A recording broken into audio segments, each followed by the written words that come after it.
Bir zamanlar sehirli və sakit bir meşədə 8 kiçik dovşan yaşayırdı. Onlar hər gün birlikdə oynayır, gülür və həyatın dadını çıxarırdılar. Onlardan biri, Pamuk, digərlərindən biraz fərqli idi. O, həmişə daha böyük və maraqlı xəyallar qururdu. Bir gün Pamuk uzaqda parlayan sehirli bir ağac gördü. Deyilənə görə o ağacın altında böyük bir xəzinə gizlənmişdi. Dovşanlar biraz qorxsalar da birlikdə yola çıxmağa qərar verdilər.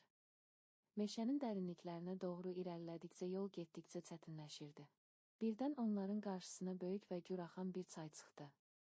Çayın üzərində köhnə və titrəyən bir körpü var idi. Qorxuya baxmayaraq onlar bir-birinin əlindən tutaraq irəlilədilər. Çünki birlikdə olduqda özlərini daha güclü hiss edirdilər. Nəhayət, çayı keçib yollarına davam etdilər. Biraz sonra isə qarşılarında o sehirli ağac göründü. Hamı həyəcanla ağacın altına baxdı. Amma orada heç bir qızıl və ya xəzinə yox idi.